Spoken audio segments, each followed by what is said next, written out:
देखेंगे। देखिए, last class में हम क्या डिस्कस कर रहे थे कि भगवान के द्वारा वर्ण आश्रम मतलब 4 वर्ग स्थापित किए गए हैं। उन 4 वर्णों को वर्णाश्रम कहते हैं। तो देखिए, यदि व्यक्ति वर्णाश्रम में है तो इसका मतलब क्या है कि वर्णाश्रम में ही लटके ना रहे। जैसे एग्जाम्पल से समझाऊंगी। आप देखेंगे जब नए घर बनते हैं तो लेंटर बोलते हैं उसको, ऊपर जो छत डलती है। तो आप देखेंगे उस जब वो डलती है तो सपोर्ट के लिए बड़े बड़े बांस के डंडे लगाए जाते हैं, तो ताकि सपोर्ट रहे। तो उसी तरह से जो वर्णाश्रम है ये बेसिकली कुछ टाइम के लिए सपोर्ट के लिए रहते हैं। ऐसा तो नहीं है ना कि वो बांस के डंडे हमेशा ही लगे रहते हैं। एक बार जब मजबूताई आ जाती है कुछ टाइम के बाद में तो हट जाते हैं, वो कुछ टाइम के लिए सपोर्ट के लिए होते हैं। उसी तरह से जो वर्णाश्रम है उसमें व्यक्ति कुछ टाइम के लिए होता है, सपोर्ट रहे, लेकिन ऐसा नहीं है कि उसी में लटका रहे। मतलब अंततोगत्वा भक्ति में वो प्रोग्रेस करे, आत्मा के लिए कुछ करे, आत्म साक्षात्कार के लिए करे, ये पर्पस होता है। इसी वजह से भगवान के द्वारा वो जो 4 वर्ण है वो स्थापित किए गए। ठीक है। और एक और चीज समझने वाली क्या है कि किसी भी हम जब नए व्यक्ति को बताते हैं कि कुछ भी कृष्ण भावना मृत के बारे में बताते हैं तो शुरू में ही अगर हम उसे आत्मा के बारे में बताएंगे कि आप आत्मा है, आप शरीर नहीं है, तो फिर वो सोच में पड़ जाएगा आत्मा है तो हम क्या करें, हमको क्या करना चाहिए। तो इस वजह से उसको मतलब समझाना चाहिए उसके अकॉर्डिंग कि उसकी चेतना कितनी है ग्रहण करने की। शुरू में अगर आप उसे फिलॉसफी समझाने लगेंगे तो फिर वो नहीं समझ सकता है। समझना चाहिए इस चीज को। उसके अलावा हमने डिस्कस किया था कि भगवान अगर किसी भी रूप में अवतरित होते हैं, आप देखेंगे भगवान किसी भी पशु के रूप में भी अवतरित होते हैं। जैसे मछली का अवतार लिया या शुकर का अवतार लिया। अब आप सोचिए जो मछली है वो कितना घोर तमोगुण गुण माना गया है, बहुत ज्यादा तमोगुण में होती है मछली। लेकिन आप देखिए भगवान जो है वो किसी भी रूप में अवतरित हो जाते हैं और उसमें दिव्य ज्ञान देते हैं। किसी मछली से कभी किसी को कोई दिव्य ज्ञान प्राप्त हुआ है आज तक? लेकिन देखिए भगवान की कैसी लीला है, किसी भी रूप में आते हैं और कल्याण के लिए ही आते हैं।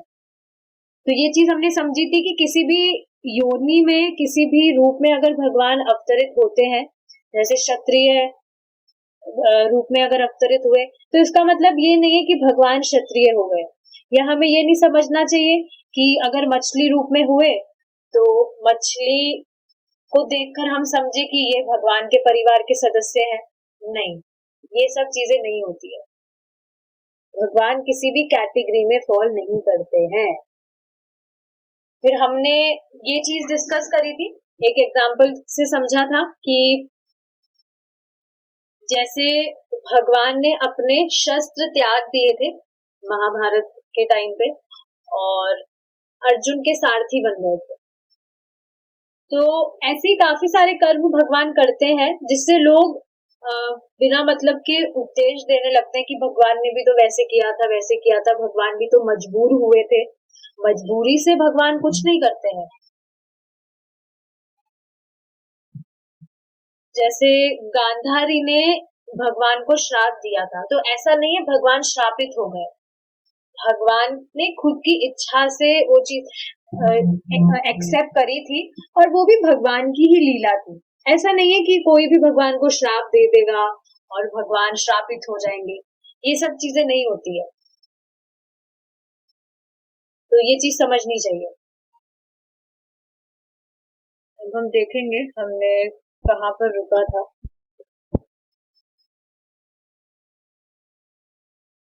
देखिए यहाँ पे डिस्कस चल रहा था, travel, eat, drink, have fun and repeat. तो प्रभुपाद क्या कह रहे थे? प्रभुपाद समझा रहे थे कि जो भी व्यक्ति है वो सिर्फ खुद के शरीर के भरण पोषण के लिए सारे काम करता रहता है। फलतः आज का समाज केवल बिल्ली, कुत्तों और सुअरों के समाज होकर रह गया है। जबकि आप देखेंगे व्यक्ति खुद के शरीर को पालन करने के लिए जितना परिश्रम कर रहा है, उतना परिश्रम तो पशु को भी नहीं करना होता। ऐसे नहीं कहा जा रहा पशुओं की तरह रहिए, पर समझना चाहिए कि सिर्फ शरीर के पालन पोषण के लिए इतना परिश्रम की कहाँ जरूरत है। और आप देखेंगे भक्ति करते करते अपने आप आवश्यकता कम हो जाती है, और ऐसा नहीं है फोर्सफुली कर रहे हैं हम, नेचुरली हो जाती है, क्योंकि पता है कि हम जो भी हमारे लिए आवश्यक है हम वही करते हैं। पहनने के लिए जो कपड़ा चाहिए, हाँ बस ढकने के लिए वो ले लेते हैं, और जो भी आवश्यक है वो चीज अपने आप पूरी हो जाती है। एक्स्ट्रा कुछ इकट्ठा करने की जो प्रवृत्ति होती है वो अपने आप कट ऑफ होने लगती है। आप देखेंगे कि भक्ति करने के बाद में धीरे धीरे जैसे जैसे भगवान बुद्धि देते हैं, तो ये वाली चीज बिल्कुल खत्म हो जाती है कि हमें सामने वाले को दिखाने के लिए कुछ करना है। व्यक्ति इसी में तो परेशान होकर सारी चीजें करता है, कंपटीशन में रहता है कि हमें सामने वाले से श्रेष्ठ दिखना है। लेकिन आप देखेंगे जब ये चीज खत्म होती है तो एकदम चिल लाइफ होती है, कोई भी टेंशन नहीं। सच में भक्तों को इन सब चीजों की टेंशन कहाँ ही होती है कि हमें दूसरों से कुछ पहनने में श्रेष्ठ दिखना है, या हमारे पास ये कुछ श्रेष्ठ चीज होनी चाहिए उनसे ज्यादा। इन सब कंपटीशन में नहीं लगे रहते। अगर इन सब चीजों में ही लगे रहा व्यक्ति तो फिर हो गई उनकी भक्ति, तो कहाँ भक्ति के लिए टाइम निकल पाएगा। लोगों को इस महत्वपूर्ण चीज के बारे में पता नहीं है, इस वजह से तो इस फालतू चीजों में लगे रहते हैं, और इस फालतू चीजों में फंसे रहने के चक्कर में भक्ति नहीं कर पाते हैं। प्रभु जी एक एग्जाम्पल दे रहे थे कि कोई व्यक्ति थे, उनके पास बहुत धन था, लेकिन उनके पिताजी के पास में, लेकिन फिर भी अपने बेटे को वो कंपनी सेक्रेटरी कुछ बनाना चाहते थे। प्रभु जी ने पूछा क्यों करना है, तो फिर बोले फेमस बनना है हमें, फेमस होने के लिए। तो देख रहे हैं जब जीवन में से ये चीज कट हो जाती है कि दूसरों को दिखाने की होड़ में हमें कुछ करना है, तो अपने आप लाइफ चिल हो जाती है। सारी चीजें हमें फेमस बनना है, हमें उनको दिखाना है, ये सब चीजें सच में बहुत ज्यादा सरदर्दी है। और आप खुद देखिए, मैंने आपको पहले भी बताया था, अगर किसी व्यक्ति को कोई देख नहीं रहा है तो वो फिर क्यों करेगा इन सब चीजों में ज्यादा दिमाग क्यों लगाएगा कि मुझे अच्छा पहनना है या मुझे अच्छा दिखना है। कोई उस व्यक्ति को देखेगा ही नहीं तो। और सच में जिनको भी दिखाने के लिए हम ये सब प्रयास करते हैं वो कब तक यहाँ है। बॉटम लाइन ये है कि ये सब चीजें व्यर्थ की है, इनको करके कुछ भी नहीं होता है, बल्कि जो गलानी है, जो जलन है हृदय में, वो बढ़ती रहती है। सच में जलन वाला ही तो काम है ये, संतुष्टि तो कहाँ ही मिलती है इन चीजों से। देखिए यही कारण है, सारी ये भक्ति से तो रिलेटेड है नहीं चीजें, भक्ति से इतर चीजें हैं ये, और यही कारण है व्यक्ति के दुखी रहने का। सारी चीजें कनेक्टेड है। तो जो यह समझ जाता है कि श्री कृष्ण प्रत्येक पदार्थ के मूल है, प्रत्येक वस्तु के स्रोत है, वह ईश्वर परमः कृष्ण, अर्थात श्री कृष्ण परम ईश्वर है, इस वाक्य का अर्थ समझ सकता है। देखिए आप खुद देखिए कितनी ज्यादा प्रोफाउंड लाइन है ये। कल हमने यहीं पर हमारा डिस्कशन छोड़ा था, कितनी ज्यादा प्रोफाउंड लाइन है। ईश्वर परम कृष्ण, भगवान ही परम है।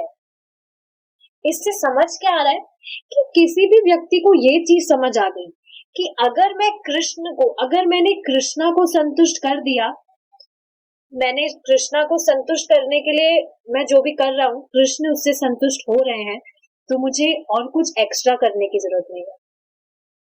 परम का मतलब क्या है? जिनसे परे कुछ नहीं है। तो आप देखिए, अगर आप कृष्णा को संतुष्ट कर रहे हैं, तो कृष्णा को किसी से पूछने की जरूरत नहीं है कि इसका मुझे उद्धार करना चाहिए या नहीं करना चाहिए। आप देखिए, कालिया का कैसे भगवान ने उद्धार कर दिया, पूतना को मां बना दिया। किसी प्रभु जी कहते हैं, किसी के बाप की दम नहीं है कि कोई क्वेश्चन कर सके आपने उसका उद्धार कर कैसे दिया।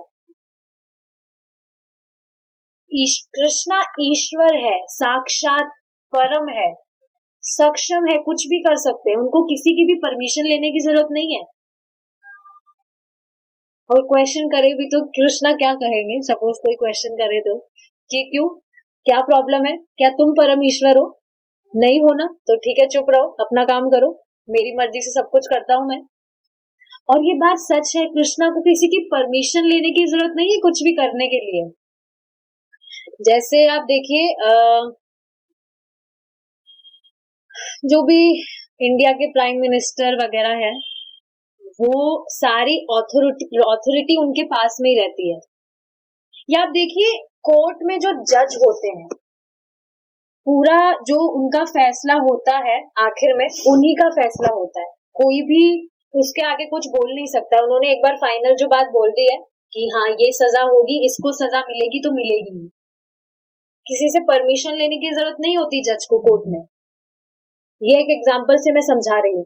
वैसे ही कृष्णा स्वयं ईश्वर है, साक्षात परम है, सक्षम है सब कुछ करने के लिए। किसी से कुछ उधार लेने की जरूरत नहीं है कृष्णा को, या परमिशन लेने की जरूरत नहीं है। तो इस वाक्य का अर्थ समझ सकता है कौन? समझ सकता है जिसे समझ आ गया कि कृष्णा ही ईश्वर है, कृष्ण ही परम ईश्वर है, उनके परे कोई भी नहीं है। मैं सच में ये चीज आज ही, मतलब कभी कभी जब मैं कीर्तन सुनती हूँ स्पीकर में बहुत तेज आवाज में, तो अपने आप जो मन है वो कहते हैं ना, क्या कहेंगे उसको, करुणा कहेंगे, भाव विभोर हो जाता है मन कि पता नहीं कृष्णा ने एक्सेप्ट कैसे कर लिया। अभी एक्सेप्ट नहीं किया होता तो कौन से जोन में, अभी देखिए आप, अभी हम भक्ति जोन में हैं, अगर भक्ति जोन में नहीं होते तो कौन से जोन में होते? नो आइडिया जोन, हमें खुद को भी नहीं पता कौन से जोन में होते हम। ये बिल्कुल सही बात है। मैं खुद सोच रही थी, अगर अभी भक्ति नहीं कर रही होती तो पता नहीं है क्या ही कर रही होती, इन्हीं चीजों में तो फंसी रह रही होती। आज इससे अच्छा कपड़ा पहनना है, आज इससे श्रेष्ठ दिखना है, बहुत ज्यादा टॉर्चरस चीजें हैं सच में ये। आप देखिए उन भौतिकतावादियों को जिनको भक्ति का बी भी नहीं पता है, इन चीजों में ही फंसे हैं और बहुत ज्यादा परेशान है। अमेजिंग चीज क्या है, समझते भी नहीं है इस चीज को, एक्सेप्ट भी नहीं कर पाते कि परेशान है इन सब चीजों से। सोचते हैं हमें तो मजा आ रहा है ये सब चीजें करने में, पर हृदय जलता है इन सब चीजों से, बिल्कुल मजाक की बात नहीं है। बोलते हम ही लोगों को बेवकूफ बोलते हैं। क्या कह रहे हैं माता जी आप? हम लोग को ही बेवकूफ बोलते हैं, क्या करने जा रही है, टीका लगा के कहाँ जा रही है, हाँ, कुछ काम नहीं है, श्रीला कुछ प्रभुपाद काम नहीं है। इसके संदर्भ में श्रीला प्रभुपाद क्या कहते हैं? People think we are mad but we know they are mad. लोग सोचते हैं हम पागल हैं, लेकिन हमको तो पता है वो पागल है। वो तो सिर्फ सोच ही रहे हैं, वो तो सिर्फ सोच ही रहे हैं हम पागल है, लेकिन हमको तो पता है पागल है।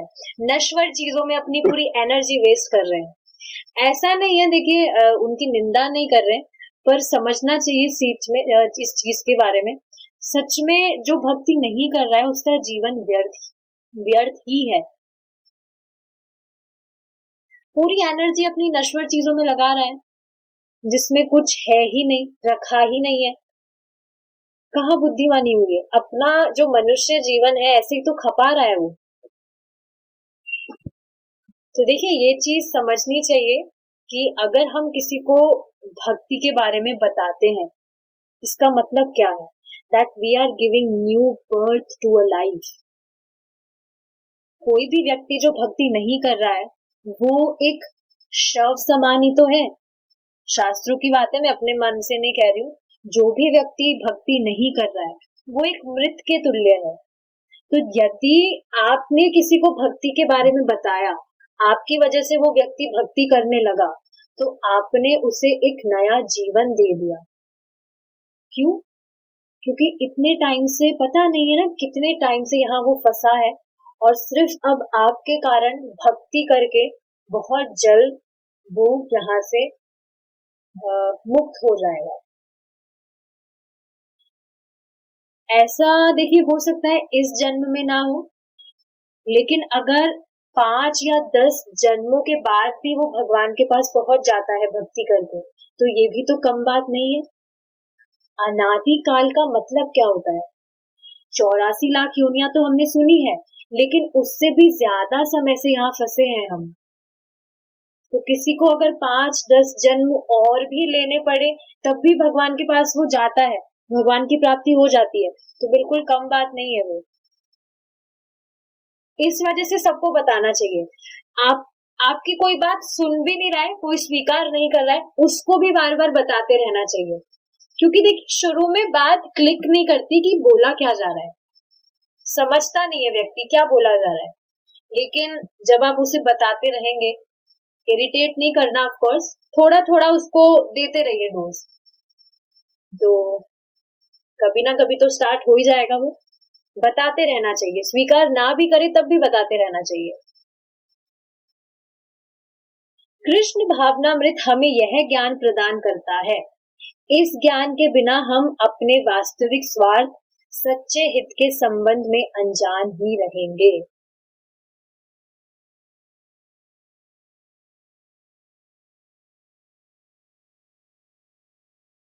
आधुनिक समाज को बुद्धिजीवियों या ब्राह्मणों की अतिशय आवश्यकता है, जो सच्चे आध्यात्मिक ज्ञान को सारे विश्व में प्रसारित कर सके।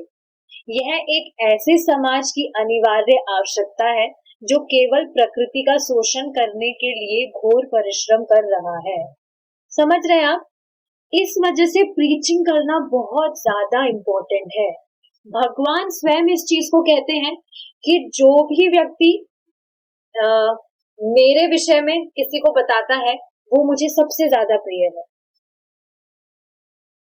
तो कृष्णा का फेवरेट तो किसको नहीं बनना, सबको ही तो बनना है, तो प्रीचिंग करना चाहिए। वैसे तो भक्ति कर रहे हैं, सब फेवरेट ही है भगवान के। समझना चाहिए कि जो भी व्यक्ति भक्ति कर रहा है, उसकी लाइफ में परिवर्तन आ रहे हैं, जीवन में परिवर्तन आ रहे हैं, तो वो क्यों नहीं बताना चाहेगा दूसरे लोगों को। देखिए भक्ति करते करते ये स्वाभाविक है कि व्यक्ति बहुत ज्यादा नम्र हो जाता है, अंदर से नम्र होने लगता है, और दूसरों पे दया भावना, दूसरों के लिए दया भावना हमेशा रहती है। असलियत में दया है क्या? कि आप किसी व्यक्ति को ये बताएं, कृष्ण के बारे में बताएं, और यहाँ से कैसे वो मुक्त हो सकता है, उसका आप दरवाजा खोल दो। ऑफ कोर्स हम में कोई कैपेसिटी नहीं है ये सब करने की, कृष्ण ही प्रेरित करते हैं, इस वजह से इच्छा करती रहनी चाहिए हमेशा। जैसे मैंने पूछा था कुछ माता जी से कि आप प्रीचिंग करना चाहेंगे क्या, तो माता जी कहती कि करना चाहते हैं, लेकिन हम में कहाँ है, हम तो नहीं कर सकते। इच्छा करते रहिए बस, अपने आप कृष्णा मार्ग खोल देते हैं। और प्रीचिंग का मतलब सिर्फ लेक्चर देना नहीं होता, क्लास लेना नहीं होता, बहुत सारे तरीके होते हैं प्रीचिंग करने के। समझना चाहिए इस चीज को। बस आप मन में ये चीज इच्छा करते रहिए कि आप भी किसी को बता सके, कृष्णा से कनेक्ट करवा सके किसी को, किसी ना किसी तरह से। कृष्णा अपने आप अरेंज कर देते हैं, क्योंकि जीव इच्छा के लिए ही तो स्वतंत्र है, तो कीजिए इच्छा, क्या दिक्कत है। तो आप देख रहे हैं ये चीज अनिवार्य क्यों बता रहे हैं, क्योंकि अभी जो व्यक्ति है वो सिर्फ अपने शरीर के पालन पोषण के लिए तो परिश्रम कर रहा है, जो केवल प्रकृति का शोषण करने के लिए घोर परिश्रम कर रहा है। तो बहुत ज्यादा अनिवार्य है, बहुत आवश्यक है ये चीज। कृष्ण भावनामृत आंदोलन को वैज्ञानिक और दार्शनिक दृष्टि से अपने श्रेष्ठ ज्ञान और विवेक से समझने का प्रयत्न करें और सहयोग करें, तो सारे विश्व में शांति स्थापित हो जाएगी। देखिए ये बात बिल्कुल ठीक है। जैसे जब यहाँ पर पूरे विश्व की बात हो रही है, तो दिमाग में ये चीज आ सकती है कि कृष्ण को तो सिर्फ जो, ठीक है ये चीज तो हम समझ रहे हैं, हम नॉलेज ले रहे हैं, तो कि बाकी सारी तो उपाधियां हैं। जो भी व्यक्ति अपने आप को मुस्लिम क्रिश्चियन जो भी समझ रहा है, ये सब उपाधि है, ये तो हम समझ रहे हैं, लेकिन सामने वाला तो नहीं समझेगा। वो क्यों एक्सेप्ट करेगा अगर हम बताएंगे तो? कोई दूसरा रिलीजन का अगर कोई व्यक्ति है तो इससे देखिए प्रभु जी ने एक एग्जाम्पल दिया था। प्रभु जी अभी नोएडा गए थे, तो वहां पे किसी बार्बर के गए थे, तो किसी और धर्म को फॉलो करता है, मुस्लिम था शायद, तो वो गाली दे रहा था बहुत ज्यादा, कुछ भी खराब, प्रभु जी को नहीं, फोन पे किसी से बात कर रहा था और कुछ गाली दे रहा था। तो फिर प्रभु जी ने कहा कि आप गाली इतना दे रहे हैं, तो एक गाली मैं बताता हूँ, आप वो गाली दीजिए, वो सबसे श्रेष्ठ गाली है। तो फिर वो जो व्यक्ति है वो सोच में पड़ गए कि अरे श्रेष्ठ क्या है, गाली में श्रेष्ठ क्या है। मतलब प्रभु जी की वेशभूषा देखकर वो समझ रहे थे कि ये तो पंडित है, फिर ये गाली देने के लिए बोल रहे हैं, तो वो थोड़ा असमंजस में पड़ गए, कंफ्यूज हो गए। तो प्रभु जी ने बताया आप हराम खोर बोलिए। तो फिर आप देखिए वो जो व्यक्ति है, उन्होंने ऐसे तो पहले कई बार हरामखोर बोला होगा, लेकिन प्रभु जी के कहने पर एक बार भी हरामखोर नहीं कहा। पूछा उन्होंने कि हरामखोर क्यों, इसमें ऐसा क्या विशेष है? तो प्रभु जी ने बताया इसमें भगवान का नाम है हराम खोर, हराम राम आ रहा है। तो आप देख रहे हैं कि दूसरे धर्म के जो, मतलब समझ रहे हैं हम तो ये धर्म फॉलो करते हैं, वो एक्सेप्ट नहीं भी करेंगे, बट नाम आभास तो हुआ। अच्छा, इससे एक और चीज बताती हूँ मैं आपको। जैसे कुछ जो वर्ड्स होते हैं जिसमें भगवान के नाम छुपे होते हैं, अगर अनजाने में व्यक्ति वह भी कह देता है तो भी वो मुक्त हो जाता है। अब कोई व्यक्ति हराम खोर कह रहा है, भगवान का नाम तो उसे, वो सोच भी नहीं सकता ना मैं भगवान का नाम बोल रहा हूँ, पर भगवान का नाम इसमें आ रहा है, व्यक्ति मुक्त हो गया। क्योंकि शास्त्र की बातें हैं, अगर आप इनको विश्वास करके फॉलो करेंगे तो भक्ति करना इतना आनंदमय हो जाएगा जिसकी आप कल्पना नहीं कर सकते। नाम आभास से व्यक्ति मुक्त हो जाता है, सिर्फ नाम आभास से। तो सामने वाले को अगर आप कुछ बता भी रहे हैं, सुन तो रहा है, उसके कानों में तो जा रहा है ना, कान तो बंद नहीं कर सकता है वो खुद के, चाहे से उसको स्वीकार नहीं कर रहा है, अपने मुंह से बोल नहीं रहा है।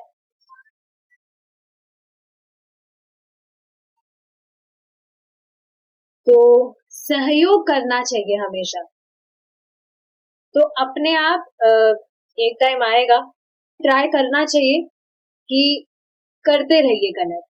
मूल रूप से यह प्रक्रिया बहुत सरल है, हमें केवल हरे कृष्णा कृष्णा कृष्णा हरे हरे, हरे रामा रामा रामा हरे हरे, इस मंत्र का संकीर्तन करते हुए पूर्व उक्त 4 नियामक सिद्धांतों का पालन करना है। आपको पता है काफी जो फॉरेन कंट्रीज जो है, वहां पर जो भी भक्त हैं वो रोड पर कीर्तन करते हुए जाते हैं। देखा होगा आपने काफी बार वीडियोस की, जो फॉरेनर्स हैं, विदेशी लोग, वो उनको कीर्तन कराते हैं और वो नाचते हैं, उनको पता नहीं है कि क्या हो रहा है क्या नहीं हो रहा है, बस वो सुनते कि हाँ गाना बज रहा है तो साथ में नाचने लगते हैं, हरे कृष्णा बोलने लगते हैं, अनजाने में बोल रहे हैं। देखिए आप, तो प्रभुपाद देखिए खुद कहते हैं कोई भी व्यक्ति जो 16 माला जप कर रहा है, इन 4 नियमों का पालन कर रहा है, no intoxication, no gambling, no meat eating and no illicit relationship, वो कहीं भी प्रचार करता है व्यक्ति के चित्त में फर्क पड़ेगा। हो सकता है उस टाइम पर वो स्वीकार ना कर रहा हो, लेकिन उसके चित्त में फर्क पड़ा है, पड़ता ही है। जो भी व्यक्ति, देखिए एक बात बताना चाहूंगी, जो भी व्यक्ति 16 माला का जप कर रहा है, 4 नियमों का पालन कर रहा है, उसके बॉडी में सुपरफिशियल पावर्स आ जाती है, आप ऐसा समझ सकते हैं। बिल्कुल मजाक की बात नहीं है, बिल्कुल जादुई एक, देखिए हम में कुछ क्षमता नहीं है, ये भगवान का नाम है। और ये जो 4 नियम हम प्रभुपाद ने बताए हैं, ये सच में बहुत ज्यादा प्रबल है। तो मैं खुद भी सोचती हूँ काफी बार कि इस व्यक्ति को मैं बताऊं, पता नहीं काम करेगा या नहीं करेगा, लेकिन मैं विश्वास रखती हूँ इस चीज पे कि हाँ, प्रभुपाद ने ये चीज बताई है। और सच में मैं ऐसा फील करती हूँ कि सुपरफिशियल पावर्स है। अगर मैं किसी को प्रसाद बना के खिला रही हूँ किसी को भी, तो चित्त में परिवर्तन आएगा ही। देखिए ये जो इंटेंशन है, ये जो थॉट प्रोसेस है, इसका बहुत ज्यादा फर्क पड़ता है। आप देखिए, आपको चैंटिंग करने के लिए कहा गया है और आप बिल्कुल कर रहे हैं, बिल्कुल मजा नहीं आ रहा, ढीले ढाले कर रहे हैं, कब तक कर पाएंगे उसको? ऐसा नहीं कहा जा रहा कि आप आर्टिफिशियली खुद को चार्ज करने का ट्राई करिए कि आप अच्छे से करें। विश्वास, बिल्कुल आप जब बार बार शास्त्र सुनेंगे, तभी शास्त्रों पे और ज्यादा गहन विश्वास होगा और आप बहुत अच्छे से सब कुछ कर पाएंगे। उन नियमों के पालन के द्वारा हम पाप पूर्ण जीवन के 4 स्तंभों से बच सकेंगे और हरे कृष्ण मंत्र के संकीर्तन के द्वारा हम श्री भगवान के निरंतर संपर्क में रहेंगे।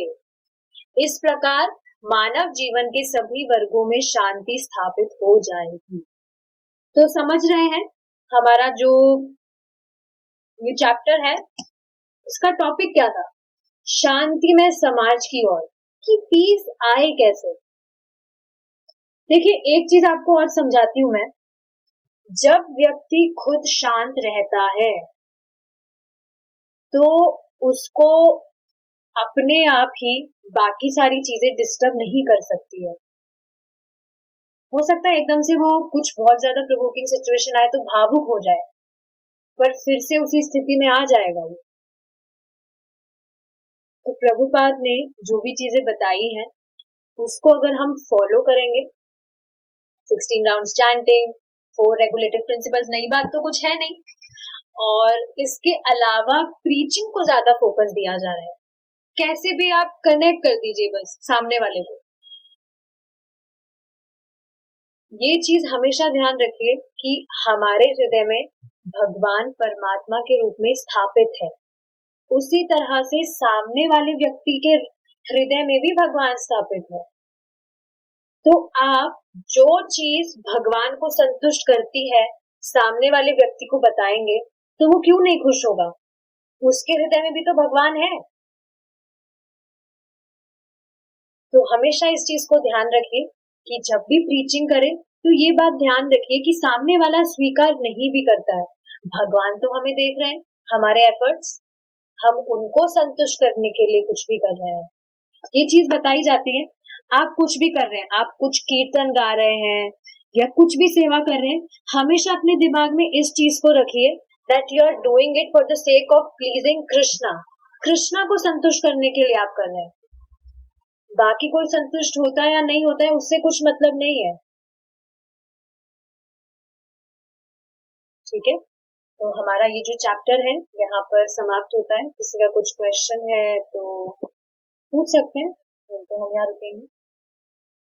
नहीं है? ठीक है। श्रील प्रभुपाद की जय। निताय गौर प्रेमानंदे। हरि बोल।